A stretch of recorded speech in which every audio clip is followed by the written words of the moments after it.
So in this video, I'm going to present my conjecture, which is mold is a vector for viruses and bacteria. So it's mold, this is my conjecture, that actually carries viruses and bacteria into the body that are foreign from the mold itself. And it's when we break down the mold spores in our body and release these foreign viruses and foreign bacteria, that is the driving force for disease. So that is my conjecture. So I'm not necessarily implying that there's some forms of mold that do not cause disease in their own right, but what I'm stating in this video is that mold can be a vector, like a mosquito or a tick, for disease. Now, so this is my conjecture. Again, mold is a vector for viruses and bacteria. And let's start at the top here. Many diseases are in fact seasonal. Now, viruses are arguably alive. I don't think that they're alive. In that way, they do not go through a life cycle. But the vector that carries these viruses do go through a life cycle. So many of these viruses are carried by insects, specifically mosquitoes. So when the mosquito population is large during a specific season is when we're liable to suffer a disease that is carried by that mosquito. And that mosquito would be the vector. And in this case, the mold is the vector for some diseases that are caused by viruses and bacteria. So again, one of the evidence that I'm laying forward for my conjecture is that diseases are seasonal. And they are seasonal because of the insects that carry them, or the vector that carries the virus or bacteria or parasite. Okay, so specifically with mold produce more spores in the fall. And in the fall, where I am, we have the flu season. Most of the insects have now died off or gone into hibernation, but mold spores are more active. They are producing more mold spores in the fall. And that is, again, where we have the flu season. Now, diseases cause atrophy and decay. So if you get a virus or a bacteria that causes a condition of disease, the tissue that is infected will atrophy or decay. And what's mold's job here is to break down decay. So the mold is definitely breaking down atrophying tissue, whether it be wood, plant, or animal, and it is recycling that decayed material back into the environment. And it's that decayed material that is likely to have viruses and bacteria that may have induced the decay. So there, the mold is in direct contact with decaying tissue that can again be caused by disease.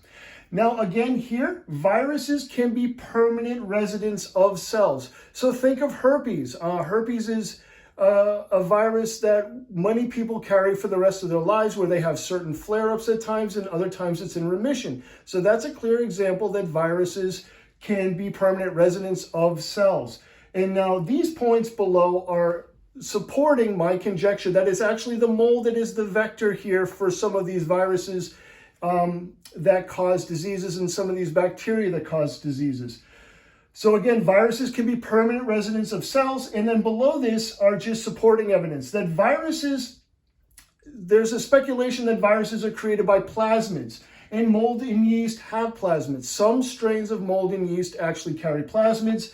And plasmids are DNA that's specific usually to bacteria, and it's what's considered some of the bacteria's immune system. So again, plasmids are confined more likely to bacteria, and they are types of DNA. And anyway, mold and yeast actually have the capacity to have these plasmids in them.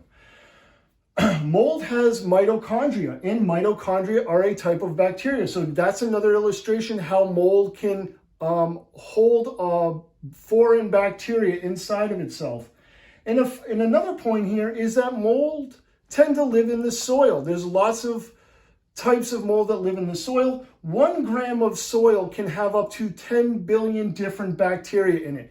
So this is the one of the preferred habitats of mold is basically a bacteria-rich environment, being the soil. And finally, my final support piece of evidence for why mold can be a vector for viruses and bacteria and other pathogens is that certain mold spores called Candida, certain mold spores called Candida can release endospores and they bud when they are in humans. So it's these type of spores that release, again, endospores and go through something called budding.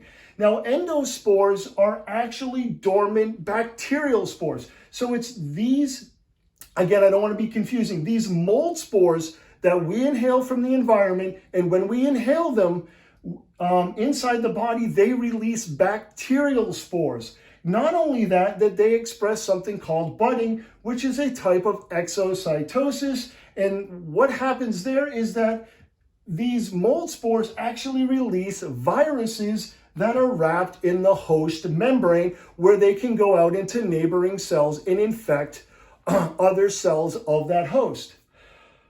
So my theory is that these mold spores, that when we inhale them and they get into our body, we start breaking them down. Our immune system starts breaking down these foreign mold spores, and in doing so, release these dormant bacterial spores and these viruses that were already part of the mold cells themselves, but they were dormant inside the mold because maybe they were cohabitating.